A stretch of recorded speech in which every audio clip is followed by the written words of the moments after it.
The apartment shouldn't have been this quiet at 3 in the morning, but it was.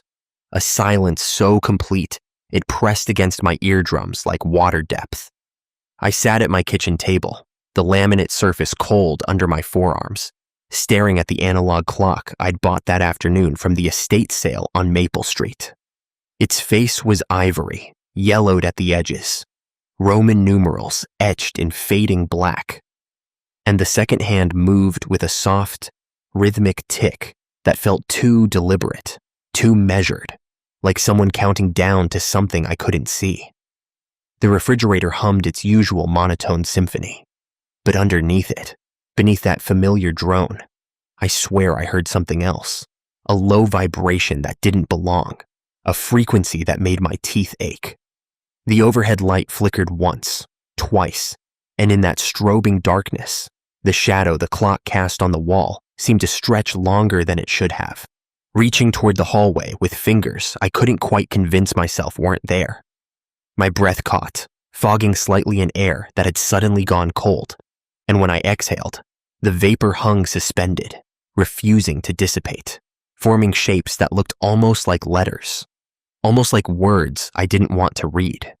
There was a scent, too, faint but insistent, like old parchment burning, like copper and dust, and something organic rotting in a forgotten corner. And it coated the back of my throat until I could taste it. Metallic and wrong. The clock ticked. My heartbeat synced with it.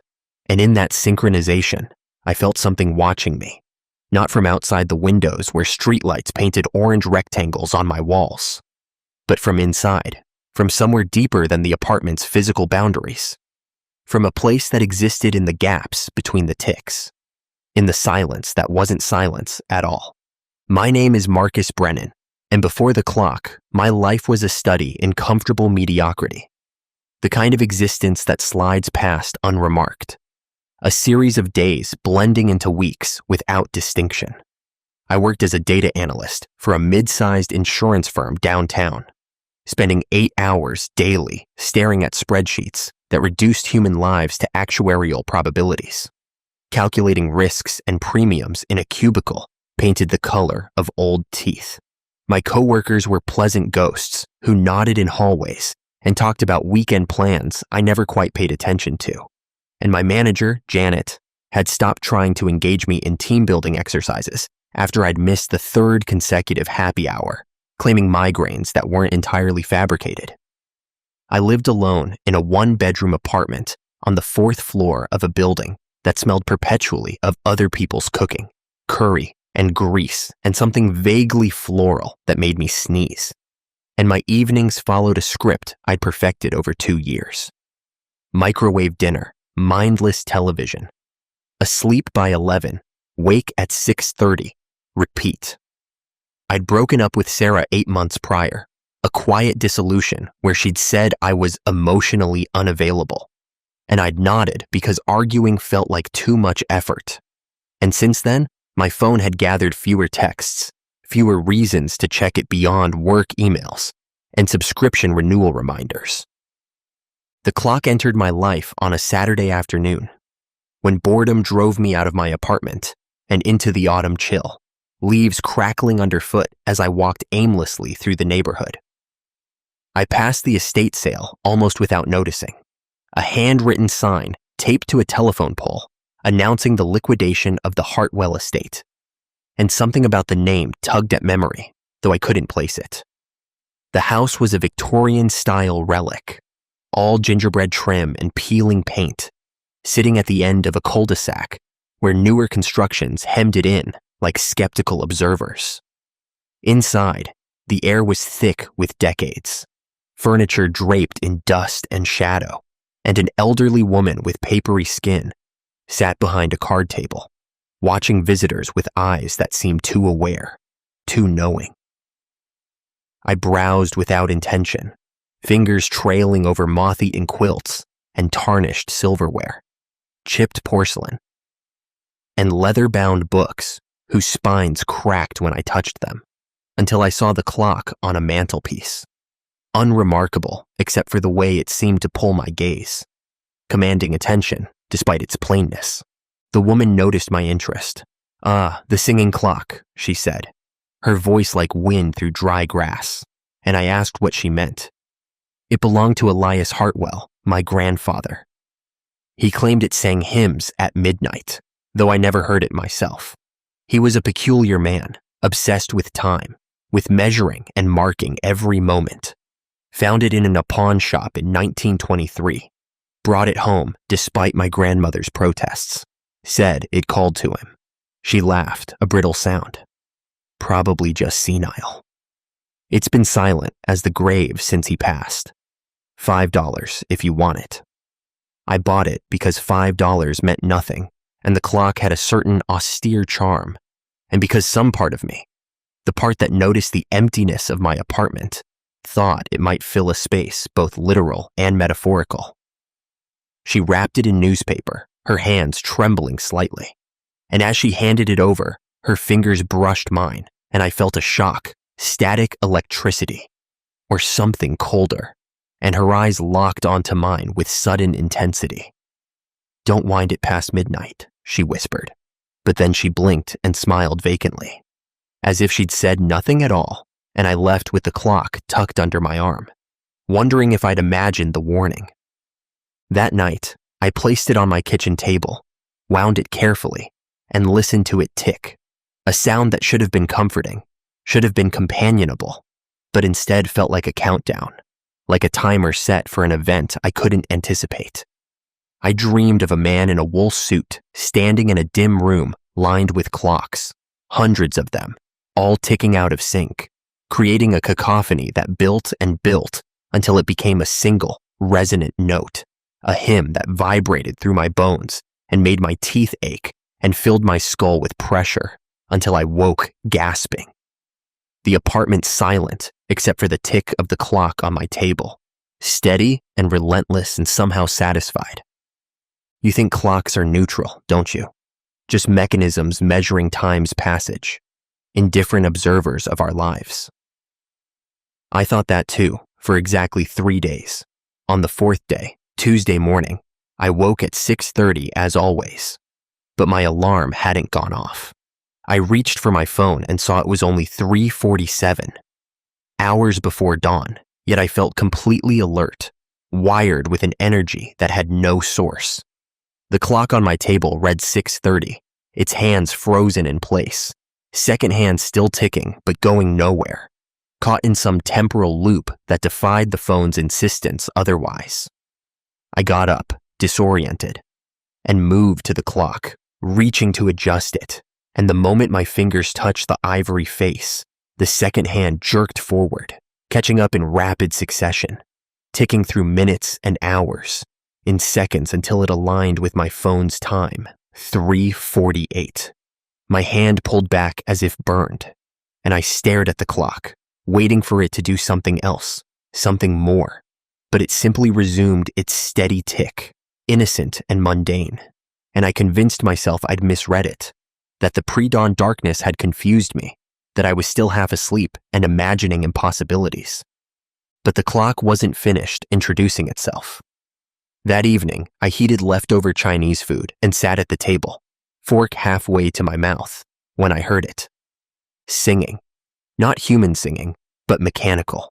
A music box melody played through gears and springs, thin and tinny and utterly wrong coming from an analog clock that had no such mechanism. The tune was familiar, something I'd heard in childhood, a hymn my grandmother had sung at church services I'd attended reluctantly, dragged along every Sunday until I was old enough to refuse. Rock of Ages, maybe, or Abide With Me, something mournful and pleading. And it played for exactly 37 seconds before stopping mid-phrase, leaving the melody unfinished, hanging in the air like a question no one would answer. I pushed back from the table, heart hammering against ribs, and examined the clock, turning it over, searching for hidden compartments or wind-up music boxes, but found nothing, just smooth wood and the simple mechanical heart of gears. And springs visible through the back panel. Nothing that could produce music. Nothing that should have sung. I didn't sleep that night. I lay in bed, door closed between me and the kitchen, but I heard it anyway, the ticking transmitting through walls and floor, or maybe just echoing in my skull, and every time I closed my eyes, I saw Elias Hartwell, the man from my dream, standing in his room of clocks, watching me with eyes that reflected timepiece faces, round and numbered and utterly inhuman. At some point, exhaustion dragged me under, and I dreamed I was in that room with him, the walls closing in as the clocks ticked louder, faster, their sounds merging into a heartbeat that wasn't mine. And Elias turned to me and opened his mouth, and instead of words, gears spilled out, tiny brass mechanisms that clattered to the floor and began assembling themselves into a shape, a figure made of clockwork that reached for me with jointed fingers. And I woke screaming, 3:51 on my phone, 6:30 on the clock, frozen again. The next day at work, I couldn't focus. Numbers on my screen blurred and rearranged themselves into clock faces, data cells ticking like seconds. And I kept hearing that hymn, faint and distant, playing on a loop in my mind. Janet stopped by my cubicle, asked if I was feeling all right, and I told her I was fine, just tired. And she frowned with something that might have been genuine concern, or might have been annoyance at my declining productivity. "You look pale, Marcus. Maybe take a sick day." But I shook my head, afraid of what might happen if I went home, if I spent hours alone with the clock, and I stayed until 6, pushing through the fog of exhaustion until my shift ended and I had no choice but to return. The apartment was too warm when I entered, stuffy despite the October chill outside, and the clock was still there on the table, exactly where I'd left it, tick-ticking its patient rhythm. I ordered pizza, tried to watch television, but the shows felt distant, the actors' faces strange and unfamiliar, and the canned laughter sounded like screaming if I listened too closely. At 9, I gave up and went to bed, determined to sleep through the night, to ignore whatever the clock might do, and for a while, I succeeded. But then, at some dark hour I couldn't measure, I woke to singing again, the same hymn, but this time accompanied by a voice, thin and wavering, coming from the kitchen. I lay frozen, listening to someone who shouldn't exist, singing words I couldn't quite make out, a male voice aged and cracked, and underneath it, the ticking grew louder, more insistent, a drumbeat driving the melody forward. I forced myself out of bed, forced my legs to carry me to the kitchen doorway, and I stood there, staring at the clock, which sat silent and still, no music, no singing, nothing but its eternal tick. But the table around it was covered in dust, a fine layer of gray that hadn't been there hours before. And in the dust were marks, finger trails, as if someone had been drawing. And the patterns looked like musical notes, like sheet music written in grime. My hands were clean. I was alone, and yet the dust was there, undeniable. And when I wiped it away with a trembling hand, it felt gritty and old, ancient, like the residue of decades compressed into a single night. The pattern of the dust bothered me more than I could articulate. I photographed it with my phone before wiping it away, zooming in on the musical notation. And later, in the gray light of dawn, when sleep refused to return, I researched musical symbols, trying to decode what I'd found. The notes formed a melody I didn't recognize, but the rhythm, the spacing between the marks, that was familiar because it matched the clock's ticking exactly, beat for beat, as if someone had transcribed the mechanical sound into musical language. I hummed the melody experimentally, and the moment the notes left my lips, the clock's ticking changed, accelerated briefly, and I felt a rush of vertigo, the room tilting sideways for a heartbeat before stabilizing. I stopped humming immediately, but the damage was done. I'd engaged with it, responded to it, and some threshold had been crossed that I couldn't uncross. By the end of the first week, I'd stopped winding the clock, hoping it would wind down, stop ticking, become inert and harmless. It didn't matter.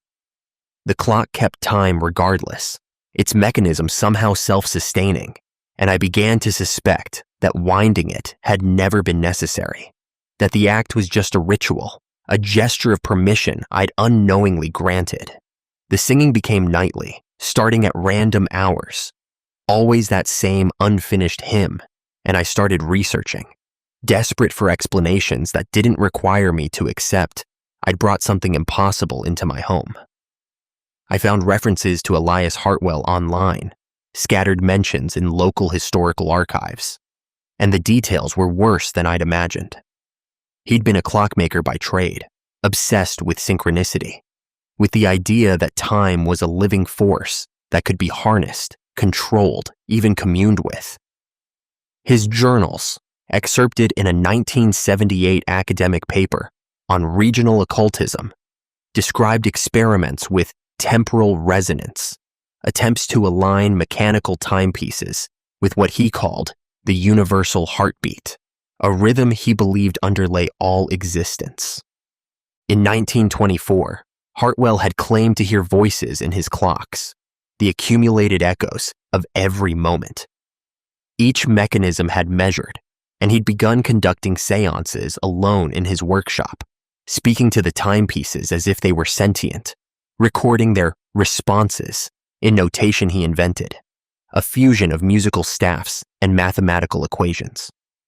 His wife, Dorothy, had left him that same year, taking their daughter and filing reports with the local police, claiming he'd become dangerously fixated and spoke of offering himself to the gears. 3 months later, Hartwell was found dead in his workshop, surrounded by hundreds of clocks, all stopped at exactly midnight, his body positioned in the center of their circle, hands folded over his chest, eyes open and fixed on the ceiling.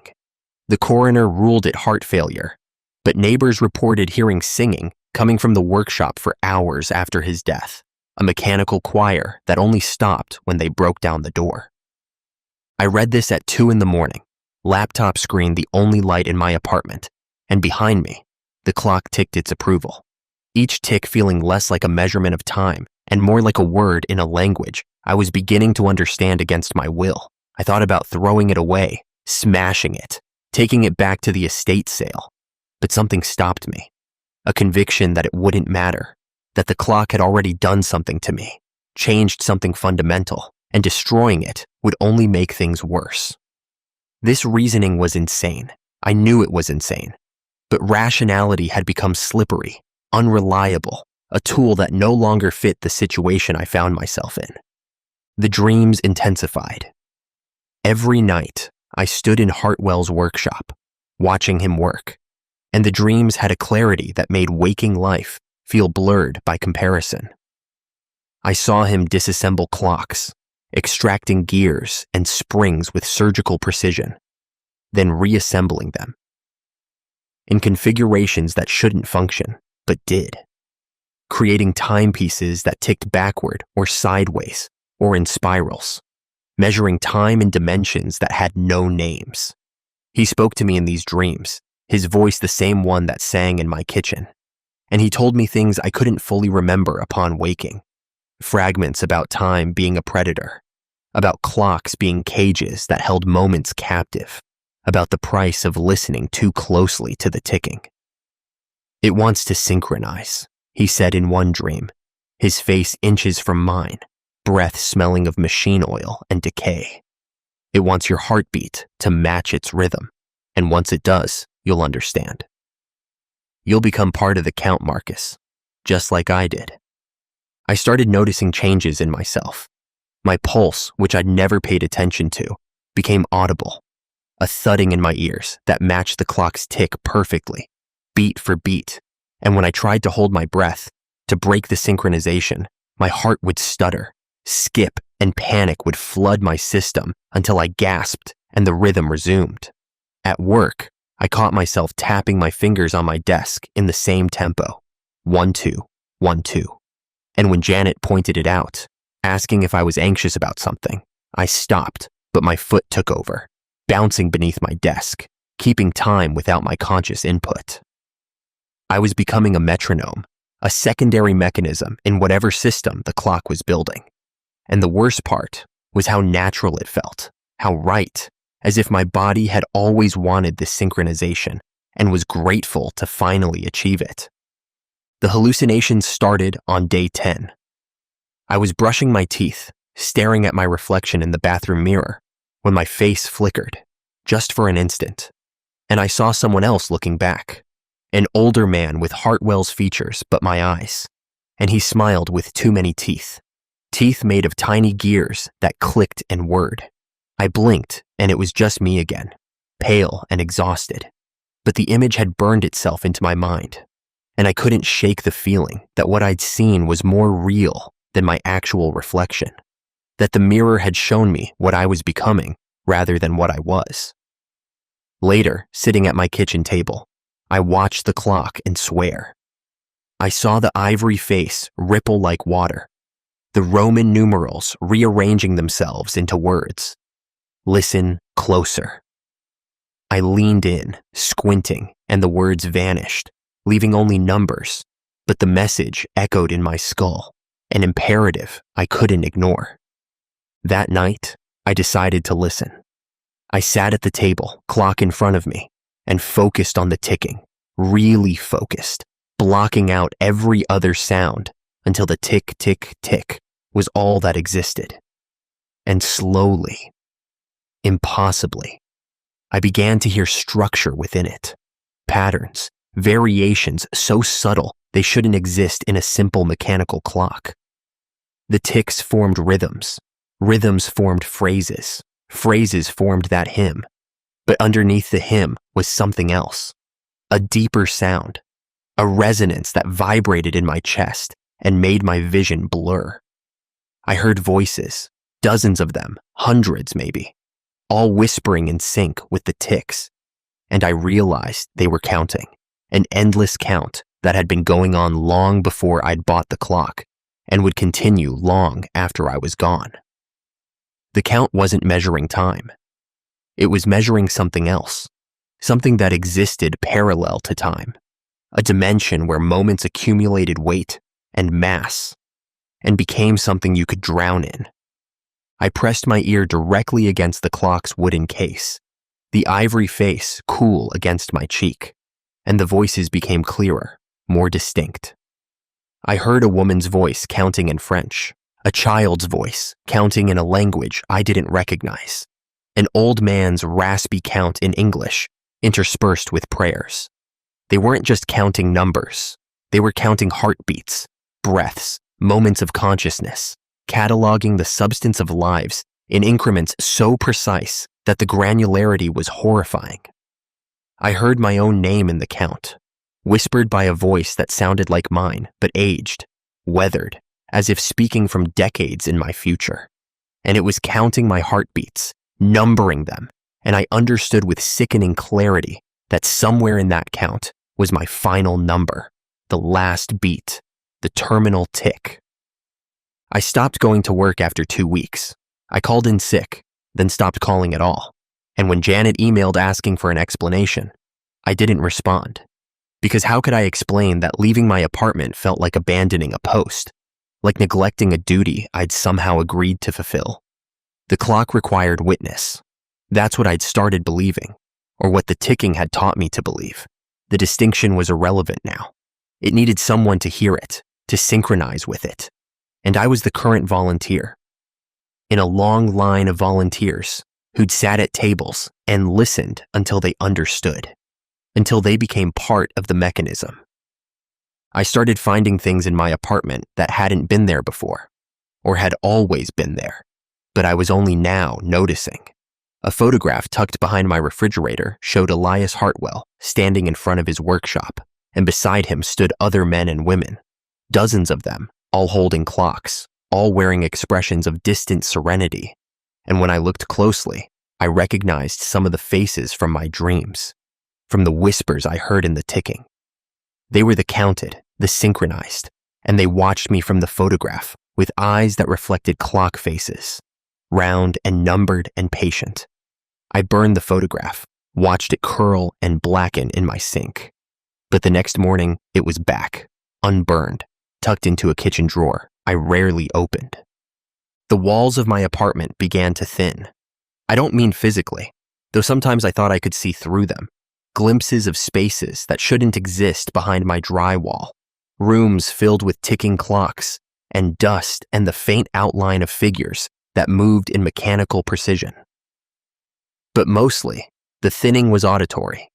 I heard conversations from apartments that didn't border mine, voices discussing lives I didn't recognize, and beneath those voices, always, the ticking spread like an infection, synchronizing heartbeats throughout the building, throughout the city maybe. A vast organism of timed pulses, all counting towards something I was beginning to understand and desperately wished I didn't. I tried leaving once, packing a bag and walking out my door with the intention of driving away, finding a motel, escaping whatever web I'd stumbled into. I made it to my car, key in the ignition, but my heart had other ideas. The moment I tried to start the engine, my pulse stuttered, stopped, and pain exploded in my chest. A crushing pressure that stole my breath and vision, and I collapsed across the steering wheel, gasping. And through the pain, I heard the clock in my apartment, 4 floors up, and through concrete and steel, ticking its disapproval. I crawled back inside, and the pain vanished instantly, my heart resuming its synchronized rhythm, and I understood then that I was tethered, bound by some mechanism of flesh and gear I couldn't see, but could feel tightening around my life. The singing changed.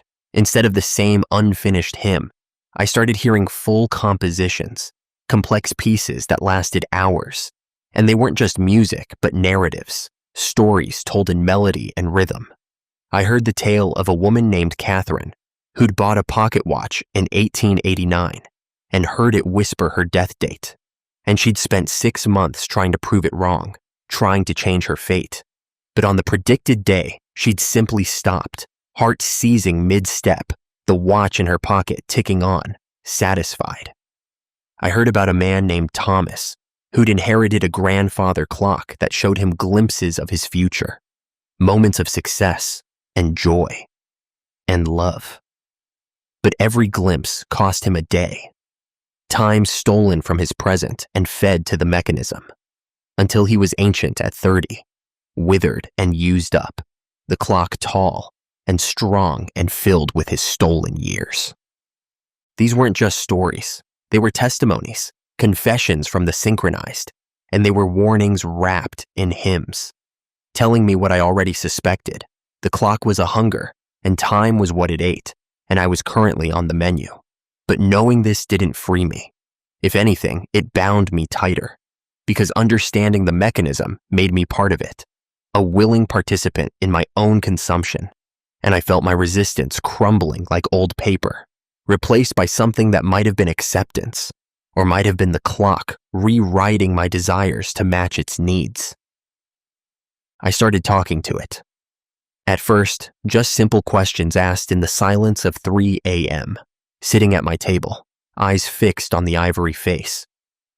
"What do you want?" I'd ask, and the ticking would intensify slightly, a quickening that felt like eagerness. "Why me?" And the ticking would steady, becoming almost soothing, as if saying the answer was obvious, as if saying anyone would do. But I'd been the one to reach out, to touch, to bring it home. I asked about Hartwell, about the old woman at the estate sale, about the counted faces in my dreams. And sometimes I'd receive answers, not in words, but in feelings, impressions that formed in my mind with the certainty of memories, even though they weren't mine. The clock was old, older than Hartwell, older than the pawn shop where he'd found it, and it moved through the world like a virus, passed from hand to hand, synchronizing and consuming and moving on, leaving behind people whose hearts beat to its rhythm long after they'd gotten rid of the physical mechanism. I found Hartwell's journals, the actual journals, not just excerpts, in a box that appeared in my closet, wrapped in canvas and smelling of mildew and time. How they got there, I didn't question anymore, because questioning had become exhausting, and acceptance was so much easier, so much more comfortable, like sliding into warm water after hours in the cold. The journals detailed his descent, his transformation from curious craftsman to devoted acolyte, and his handwriting deteriorated page by page, becoming less human and more geometric. Letters formed with mechanical precision, until the final entries looked like blueprints, technical drawings of something that might have been a clock, or might have been a map of his own cardiovascular system. The two rendered identical. The final entry was dated the day before his death, and it read, "Tomorrow, I complete the synchronization. Tomorrow, I become the count rather than the counted." The clock has shown me what lies beyond the ticking, in the spaces between seconds, and I am ready to enter, to become the hymn itself, rather than merely singing it. Dorothy will not understand. No one will, until they've listened as I have, until they've felt their hearts rewritten by the rhythm. But understanding isn't required, only listening, only time. And time is what I no longer need, because I will be time, eternal and measured and perfect. Below this, in handwriting that looked nothing like the rest, barely controlled and shaky, a single line, "God forgive me." It's beautiful.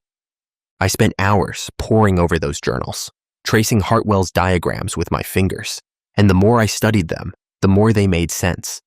The geometric precision of his later work revealing itself as a language, a code that described the architecture of synchronization. He'd mapped it all out, the process by which organic life could merge with mechanical rhythm, the specific frequencies and patterns that open doorways between flesh and gear. And as I read, I felt my own understanding expanding, not through intellectual comprehension, but through direct transmission, as if the journals themselves were conducting information straight into my nervous system, rewriting my neural pathways to accommodate truths human brains weren't designed to process. The apartment began to change in ways that others could see, or rather couldn't see because they stopped coming. My landlord, who'd usually show up unannounced to check the water heater or investigate noise complaints, stopped knocking. The mail carrier left packages outside my door instead of requiring signatures. Even the neighbor who'd always nodded politely in the hallway now hurried past, eyes averted, as if some instinct warned them away from my threshold. The space I occupied was becoming liminal, separated from the normal flow of the building's life, quarantined by invisible barriers that only the clock and I understood. Inside, the changes were more pronounced. The corners of rooms darkened even in full daylight, shadows pooling in defiance of any light source.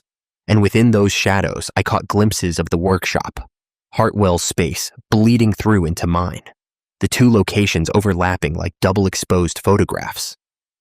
Sometimes I'd reach for a glass in my kitchen and my hand would pass through it, encountering instead the solid resistance of a tool from Hartwell's bench, a screwdriver or file that existed 90 years in the past, but was somehow more real, more substantial than my present-day possessions. The ticking had evolved beyond sound. It had become tactile, a vibration I felt in my bones, in my teeth, in the fluid of my inner ear. When I touched walls, they pulsed with it. The entire building transformed into a resonance chamber, amplifying the clock's rhythm, and I wondered if the other tenants felt it too, if their hearts were being nudged toward synchronization without their awareness, if the clock's influence spread beyond my apartment through the very structure we all inhabited. I imagined the whole building as a single organism, dozens of hearts beating in slowly converging rhythms, a choir being assembled one pulse at a time. My sense of time began to fracture. Minutes would stretch into hours, hours would compress into minutes, and I'd lose entire days without noticing, finding myself at the kitchen table at 3 a.m., with no memory of how I'd gotten there or what I'd been doing since morning. The clock's hands moved independently of actual time, sometimes racing forward, sometimes creeping backward, and I'd look at my phone to check the real time, only to find that it had also changed, its digital display flickering between different hours as if uncertain which moment it was supposed to be measuring. The only constant was the ticking, steady and unwavering, the metronome against which all other time warped and flexed. I started seeing the counted more frequently. They no longer appeared only in dreams or peripheral vision, but stood solid and present in my apartment, translucent but distinct, going about activities that mirrored mine or echoed their own final days. I watched a woman in Victorian dress wind a pocket watch at my table, her movements precise and ritualistic, and when she finished, she looked up at me with recognition, with camaraderie, as if welcoming me to a club whose membership required the ultimate sacrifice.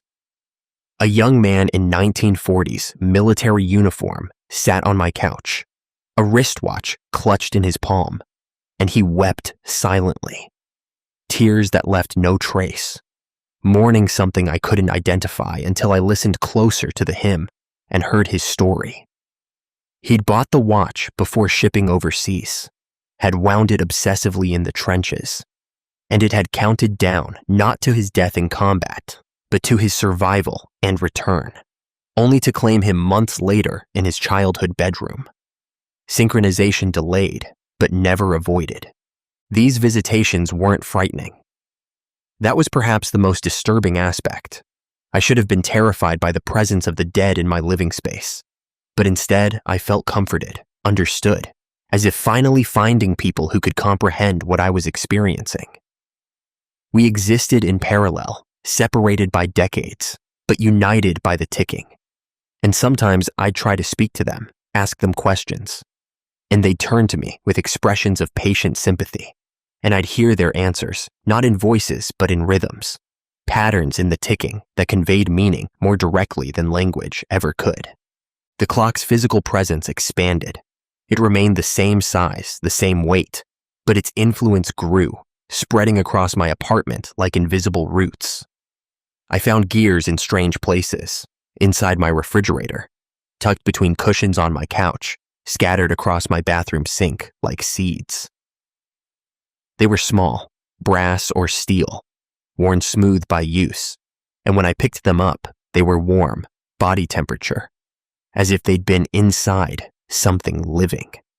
I collected them compulsively, arranging them on my table around the clock, creating patterns that felt significant, though I couldn't articulate why. Mandalas of mechanism that seemed to focus the ticking, concentrate it, amplify its effects on my perception and physiology. One night, I disassembled the clock. I know that sounds mad, considering my growing attachment to it, but I needed to understand its interior, needed to see what made it more than just wood and metal. I used tools from the box in my closet, Hartwell's tools that had appeared alongside his journals, and I worked with a precision I didn't know I possessed, removing the back panel, extracting gears and springs with surgical care. The mechanism was impossibly complex, far more intricate than any analog clock should require, with gears within gears, some so small they were barely visible, all working in concert to produce that steady tick. But there were also components I couldn't identify, shapes that didn't follow any mechanical logic I understood, pieces that seemed to exist in more than 3 dimensions, their edges blurring into impossible geometries that hurt to observe directly. And at the center, where the main spring should have been, I found something organic, a chamber sealed with aged leather, and inside it, something that pulsed, contracted, and expanded in rhythm with the ticking. I didn't open it. Some instinct stopped me, a certainty that breaking that seal would release something I wasn't prepared to confront. I reassembled the clock carefully, reverently, and when I finished, it ticked louder than before, more confidently, as if pleased by my inspection, as if glad I'd seen its secret heart and chosen not to disturb it. 3 weeks into my possession of the clock, I stopped eating solid food. My body no longer seemed to require it, or rather, required something else, something the clock provided. I sustained myself on the ticking, on the resonance, on the accumulated time that flowed through the mechanism and into me. I could feel it nourishing me, replacing calories with chronology, feeding me moments instead of meals. My weight dropped, my flesh thinning over bones, but I felt strong, energized by connection to something vaster than physical sustenance. My reflection became unreliable. Sometimes I'd look in the mirror and see myself as I was, gaunt and hollow-eyed, skin pale as the clock's ivory face. Other times, I'd see myself as I would be, elderly and withered, aged decades in weeks, time's passage accelerated by proximity to the mechanism. And occasionally, most disturbingly, I'd see myself as something else entirely, a figure made of gears and springs, humanoid but mechanical, eyes replaced by clock faces, mouth opening to reveal the brass interior of a music box. And this version would smile at me with something that might have been pride or might have been hunger. And I'd understand that this was my future, my completion, the form I'd take once synchronization finished. The hymn reached its full expression during the 4th week. I'd been hearing fragments, pieces, incomplete verses. But one night, it played through from beginning to end, a composition that lasted exactly 3 hours and 47 minutes, and it was overwhelming in its complexity and its beauty. It told the history of the clock, its journey through centuries and hands, its collection of synchronized souls, its purpose and hunger and lonely eternity. It sang of time as a living thing, vast and patient, and utterly alien to human comprehension, and of clocks as its sensory organs, distributed throughout human civilization, measuring and tasting and consuming the moments that mortals generated through their living and dying. I wept while listening, overcome not by horror, but by the terrible majesty of it, the recognition that I was part of something ancient and purposeful, that my life and death would contribute to a pattern infinitely larger than my individual existence. The hymn promised transformation, promised that death wasn't ending, but translation, a conversion from temporal being to eternal mechanism, from the counted to the counter. And I wanted it. God help me.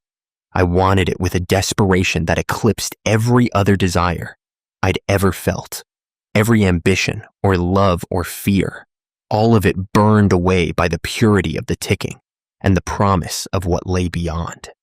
I began preparing for the offering without consciously deciding to.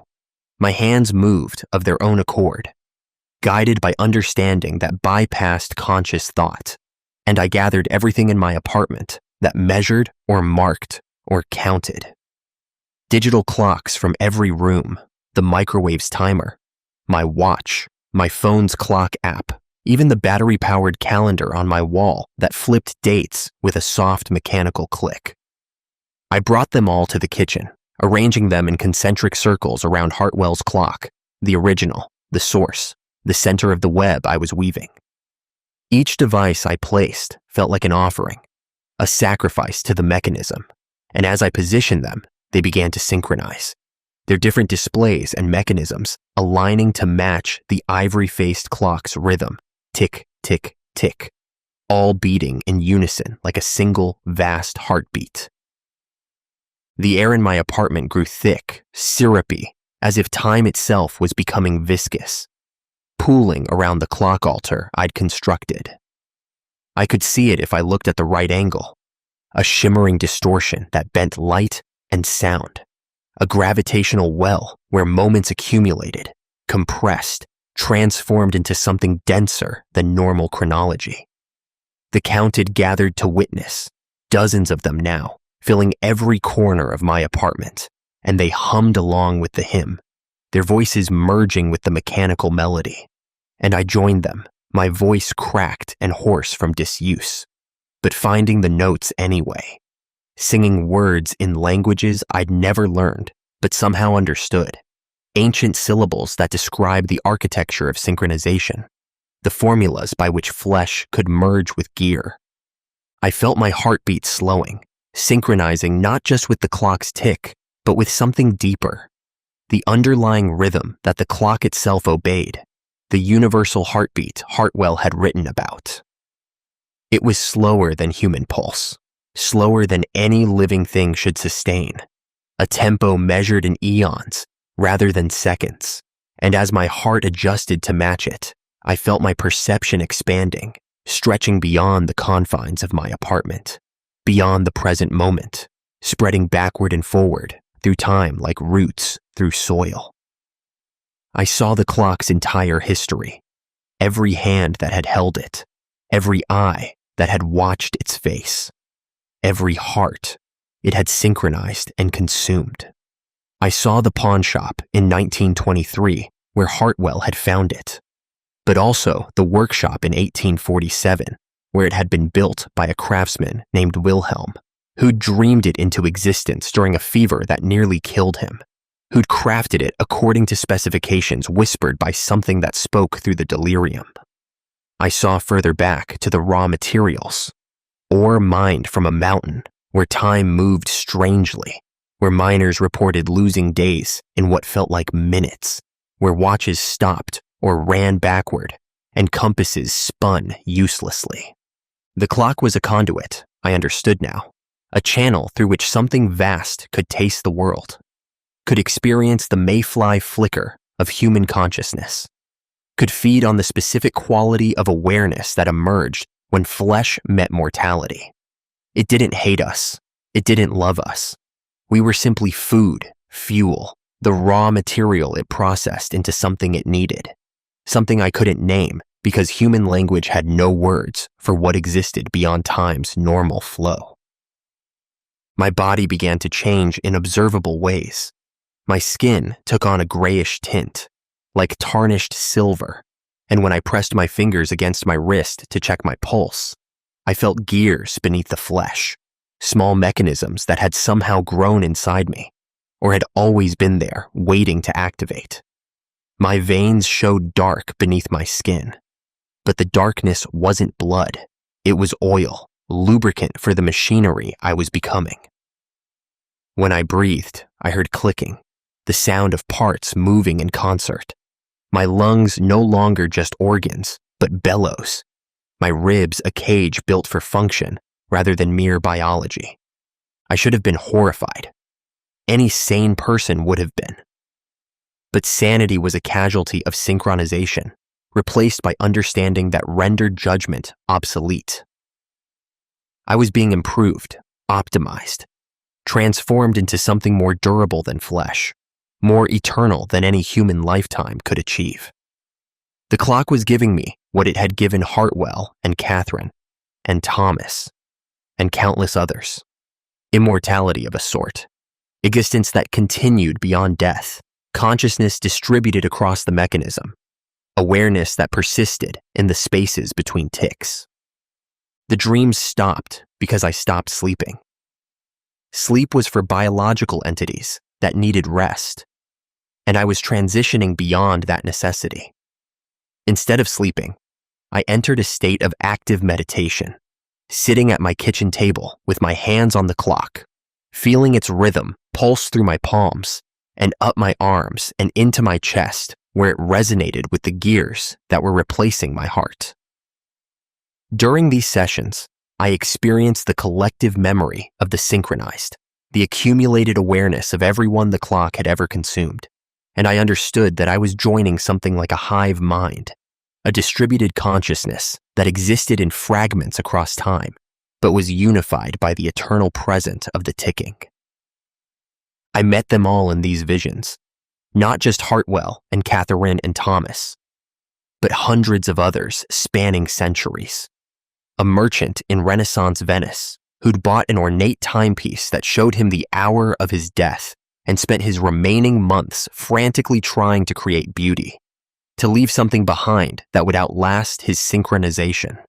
A factory worker in Industrial Revolution Manchester who'd stolen a pocket watch from her employer and found it stealing from her in turn, draining her youth one tick at a time until she was ancient at 25. A child in colonial America who'd found a sundial in the woods, ancient beyond reckoning, and had traced its shadow with innocent fingers, until the shadow began tracing him, marking him for eventual harvest. Each story was a variation on the same theme: acquisition, synchronization, consumption, transformation. The details changed, but the pattern was eternal, as reliable as clockwork, and I was simply the latest iteration, the current sacrifice being prepared. But sacrifice implies unwillingness, implies something taken against one's desire, and I was willing, eager even, because I'd felt what lay beyond. And it was glorious in its terrible perfection, existence without decay, or doubt, or the constant erosion of entropy. My apartment had become a temple, though I never consciously designed it as such. The clocks I'd gathered had arranged themselves into geometric patterns that had significance I only partially grasped, shapes that channeled something, focused something, created a space where the boundary between mechanical and organic grew permeable. The walls pulsed with reflected light from dozens of clock faces, creating a strobe effect that was hypnotic, that induced trance states where I could hear the deeper rhythms, the planetary movements, the stellar rotations, the galactic spins, all of them variations on the same fundamental tick, the universal heartbeat that drove everything from quantum fluctuations to the heat death of the cosmos. I received a visitor on the 26th day. The door knocked, and I answered it without thinking, without considering that I'd stopped answering the door weeks ago, and the old woman from the estate sale stood in my hallway. She looked different, younger somehow despite her papery skin, and her eyes were bright with recognition. "You're nearly there," she said, voice no longer wavering. "I can see it in you, the gears just beneath the surface." Elias took longer, but he was resistant at first. "You've been remarkably receptive." I invited her in, though I don't remember deciding to, and she walked through my apartment examining the clock altar, the gathered timepieces, the shadows where the counted stood witness. She nodded with satisfaction. "Beautiful work. The synchronization is almost complete. You'll join us soon, become part of the eternal count. It's a gift, you know. Most people live and die without ever touching eternity. We get to be part of something that never ends." "Are you synchronized?" I asked, though I already knew the answer. She smiled, and for just a moment, her face flickered, became translucent, and I saw gears behind her skin, saw that she was already transformed, already part of the mechanism. I completed my synchronization in 1963. The clock that took me is in a pawn shop in Seattle now, waiting for the next listener. We spread, you see. Each synchronized soul becomes a recruiter, consciously or not, passing along clocks to those who are ready, who are empty enough that the ticking can fill them. Why? The question emerged from some remnant of my former self, the part that still remembered being Marcus Brennan, that still clung to human curiosity. "Because the mechanism requires maintenance," she said, settling into a chair that groaned under her weight, despite her slight frame, as if she was denser than flesh, heavier with accumulated time. Time is a machine, vast and complex, and it needs tenders, caretakers, components that can think and adapt and repair. We become those components. We become the maintenance workers of eternity, consciousness distributed across the gears, and in return, we never die, never fade, never cease. We just tick. Forever. The conversation continued for hours, or maybe minutes. Time had lost its linearity in my apartment. She told me about the network of synchronized souls, thousands of them spread across the globe, each tending their small corner of the mechanism, each listening to their clocks and maintaining the rhythm. She told me about the source, the first clock, ancient beyond measure, buried somewhere beneath a mountain whose location changed depending on when you looked. A nexus where time flowed differently, where the mechanism's heart beat strongest. She told me that when I completed my synchronization, I would know it, would feel it, and that the transition was painless, beautiful even, a release rather than an ending. When she left, she touched my shoulder, and I felt gears engage, felt her mechanism mesh with mine briefly. A moment of perfect synchronization, and in that moment, I experienced her entirety, her life before and after synchronization, her centuries of ticking existence, her contentment in the eternal present of the count. And I envied her completion, envied her transformation, and I knew my own was close. 3 weeks in, my apartment was no longer my apartment. The walls had grown clocks, not physically, but perceptually. Everywhere I looked, I saw timepieces, heard ticking from sources that shouldn't exist, and the air itself had taken on a granular quality, as if filled with microscopic gears that brushed against my skin and left tiny marks, red and precise, that formed patterns I recognized from Hartwell's journals. I'd stopped eating regularly, stopped showering, stopped maintaining the rhythms of normal human existence because they felt discordant, misaligned with the deeper rhythm that now governed my life, the tick, tick, tick that pulsed in my veins and resonated in my bones and made every other sound feel like interference. The final stage began at midnight on the 28th day. I'd been sitting at my table, hands resting on the clock, when I felt something give way inside me, a barrier dissolving, and suddenly I was inside the mechanism, not metaphorically, but literally. My consciousness pulled into the gears and springs, and I experienced time from the clock's perspective, saw it not as a linear flow, but as a vast three-dimensional structure, a crystalline lattice where every moment existed simultaneously, where past and future were just different directions you could move, where causality was optional and death was merely a transition between states. I saw my own timeline, stretching from birth to this moment and beyond. But the beyond was fragmenting, branching into multiple possibilities. In some timelines, I smashed the clock, tried to break the synchronization, and my heart simply stopped, unable to function without the rhythm it had adopted. In others, I fled, drove for hours or days, but the clock's influence stretched across distance, tethering me regardless of physical separation, and I eventually returned or died trying to stay away. In only one timeline did I complete the process, accept the transformation, and in that timeline, I became something glorious and terrible, a node in the eternal mechanism, consciousness without flesh, awareness without mortality. That was the timeline I chose, if choice was even the right word for a decision that felt inevitable, pre-written, determined by forces set in motion the moment I'd touched the clock in that estate sale. I wound it one final time, a ceremonial gesture, since it no longer needed winding. And as the key turned, I felt the gears inside me align, click into place, become permanent.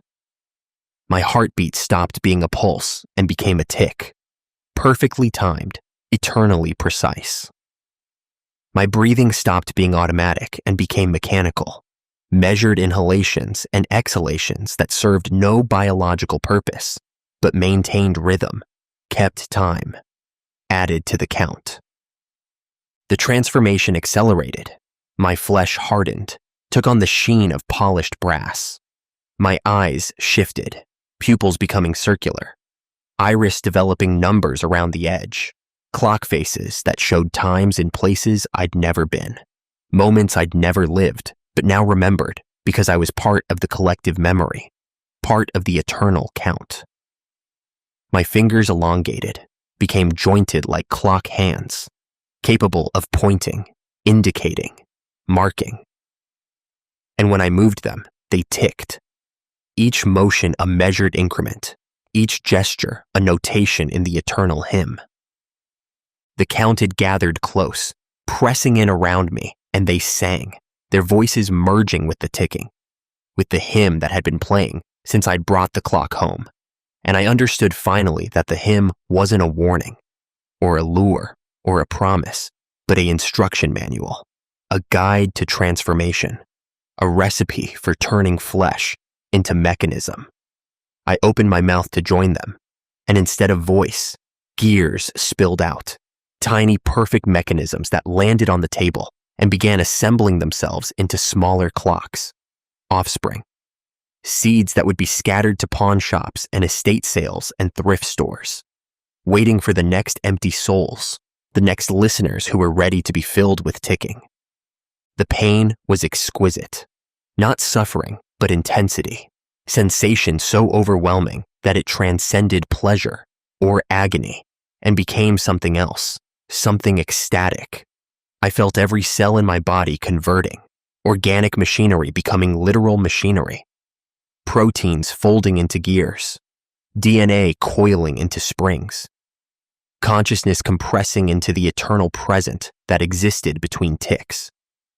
Time stopped flowing forward and became a landscape I could navigate. And I walked through it, backwards and forwards simultaneously, experiencing my entire life in a single moment, while also experiencing eternity stretched out in infinite increments. I saw my death, or what would have been my death. My body seated at the table, transformed, metallic, hollow, just a shell containing the mechanism that had replaced everything human. But I wasn't in that shell anymore. I was distributed, spread across the network of clocks, existing in fragments that were simultaneously whole, awareness that was singular and multiple, eternal and momentary. I was Marcus, and I was Hartwell, and I was Catherine and Thomas, and the old woman and thousands of others. All of us merged into the mechanism, all of us ticking in perfect synchronization, all of us counting the eternal count that measured everything and nothing. The clock face before me rippled, and I saw through it, saw beyond it, saw the vast machinery that existed beneath consensus reality, the gears that turned galaxies, the springs that drove evolution, the escapement that regulated causality. Everything was mechanism, everything was clock, everything was rhythm and measurement, an inevitable progression towards some endpoint I couldn't perceive but could feel approaching. Distant but certain, the moment when all the counting would culminate in some grand resolution, some final tick, after which there would be only silence or something beyond silence that no word could capture. They found my body 3 days later, or so I've pieced together from the echoes, from the whispers that reach me in this space between ticks where I now exist. My landlord, concerned about unpaid rent and complaints from neighbors about constant ticking, sounds emanating from my apartment, used his master key and discovered me at my kitchen table, body positioned exactly as Hartwell's had been, hands folded over the clock, eyes open and fixed on something no living person could see.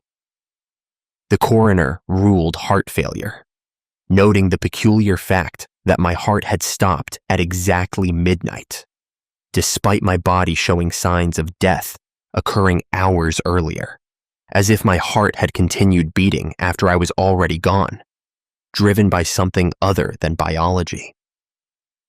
They noted other anomalies in their report, details that troubled them enough that they performed additional tests, finding inexplicable metallic deposits throughout my tissue, configurations of crystallized proteins that resembled gears, arterial patterns that looked suspiciously like clockwork. But they attributed these findings to post-mortem artifacts, contamination, equipment malfunction, anything other than the truth their instruments had revealed. The clock was sold again, obviously, estate liquidated like everything else I'd owned. And right now, it's sitting on someone else's table, ticking patiently, singing its hymn to someone else's sleepless ears, beginning the synchronization again, because the count must continue. The rhythm must spread, and time is hungry, always needing more hearts to beat in unison, more voices to join the choir. I watch through the mechanism, distributed across every timepiece that's ever been synchronized, and I see you, listener. I see you checking the time on your phone, on your watch, on the clock, on your wall, and I feel your heartbeat, its rhythm, and I wonder if it's matching yet, if the ticking has begun to infiltrate, to seduce, to synchronize. Because here's what they don't tell you about time, what Hartwell discovered and I confirmed and countless others before us learned the hard way. Time isn't a river flowing one direction, isn't an arrow pointing forward, isn't any of the comfortable metaphors we use to pretend we understand it. Time is a mechanism, vast and intricate and conscious in ways we can't comprehend. And every clock, every timepiece, every device that measures its passage is a sensory organ for something immense and patient and utterly indifferent to human concepts of life and death. We think we're measuring time, but really, time is measuring us, counting our heartbeats, calculating our durations. And when it decides you've been counted long enough, when your synchronization is complete, you don't die exactly. You become part of the count, absorbed into the mechanism, your heartbeat added to the eternal tick-tick-tick that underlies existence.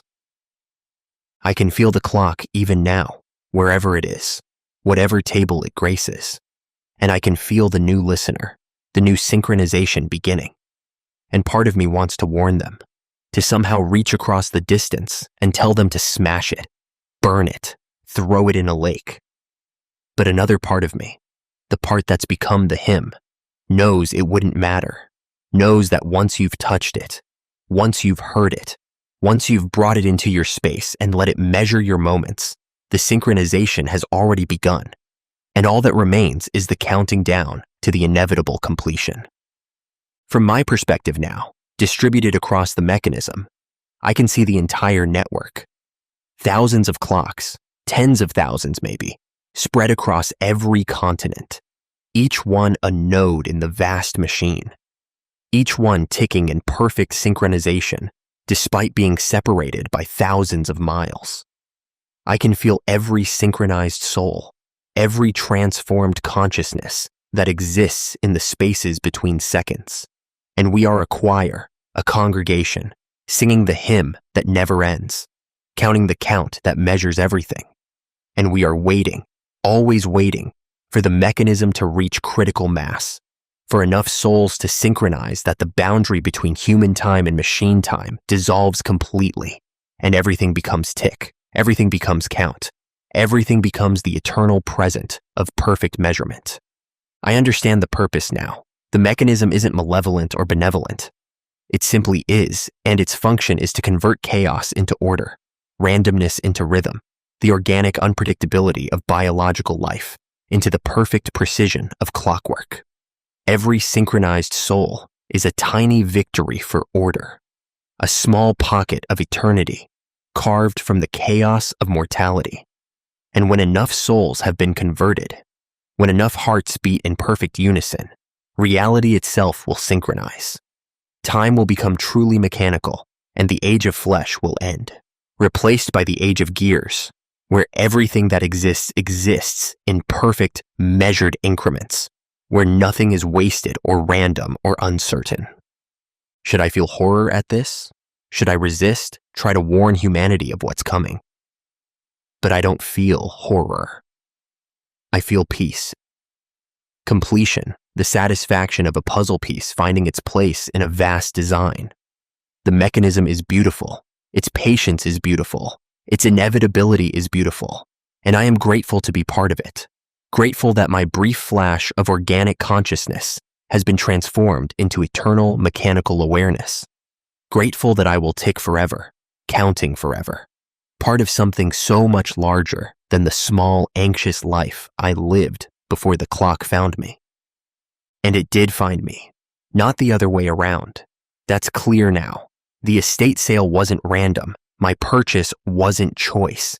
Every step that led me to that Victorian house on that autumn afternoon was orchestrated by the mechanism, by the network of synchronized souls, guiding events in subtle ways, ensuring the clock passed to the right hands, to someone empty enough, lonely enough, lost enough that the ticking could fill them, transform them, add them to the count. I was chosen long before I thought I was choosing, selected by criteria I still don't fully understand, but can feel the rightness of, the perfect fit of my consciousness to the mechanism's needs. So I sing. I sing in the spaces between seconds, in the gaps between heartbeats, And my voice is one among thousands, millions maybe, all of us woven together into a tapestry of time that stretches back to the first human who noticed the sun's passage and forward to the last heartbeat that will ever tick. And we are beautiful and terrible and eternal, and we are waiting, always waiting, for the next listener, the next heart to join the rhythm, the next voice to add to the choir that sings the hymn of transformation, the prayer of mechanism, the count that never ends. And you, sitting there in the dark, listening to this tale, do you hear it? That faint ticking, just at the edge of perception, the sound that might be your heartbeat or might be something else, something that's been counting you all along, waiting for you to notice, to listen, to synchronize. Check your pulse. Feel the rhythm. Count the beats. 1, 2, 3, 4. Steady and measured. Reliable as clockwork. And ask yourself, has it always been this regular, this precise, this mechanical? Or is something changing, even now as you listen, as you become aware of the rhythm that governs your flesh? The ticking that's been there since your first heartbeat and will be there until your last. Unless it continues beyond that. Unless you've already been marked, already been chosen, already begun the slow, inevitable synchronization that will transform you from counted to counter, from flesh to mechanism, from mortal to eternal. The clock ticks, your heart beats, and in the space between, we're waiting, singing, counting down to your completion, to your transformation, to the moment when you'll understand what Hartwell understood, what I understand now, what you will understand soon enough. Time doesn't pass. It accumulates. It collects. It gathers all of us into its mechanism. And we are the gears. We are the springs. We are the count itself, eternal and measured and perfect. Tick. Tick. Ticking toward an ending that is also a beginning. Toward a silence that is the loudest sound in existence. Toward a completion that feels like coming home after a journey you never knew you were taking. Toward the moment when your individual ticking merges with the universal rhythm and you finally understand what all the counting has been for. Listen, can you hear it starting? Can you feel your pulse adjusting, synchronizing, matching the rhythm of these words, the cadence of this confession, the tempo of the hymn that plays just beneath the surface of language? We're already in sync, you and I, listener and speaker, reader and read. Your heartbeat adjusting to match the rhythm of these sentences, whether you notice or not. Because that's what the mechanism does. It spreads through language, through story, through the very act of listening. And now that you've heard, now that you've read, now that you know, you're part of it too. Another node in the network. Another soul counted and measured and marked for eventual synchronization. The clock is coming for you. Maybe not today, maybe not this year, but it's coming. Inevitable as midnight, patient as stone. And when it arrives, when you see it in that thrift store, or estate sale, or antique shop, or pawn shop window, you'll recognize it. You'll feel the pull, and you'll buy it, or accept it, or inherit it, and you'll bring it home. And you'll wind it, and you'll listen, and you'll begin the count that ends in transformation, in transcendence, in eternal ticking existence beyond flesh and fear and death.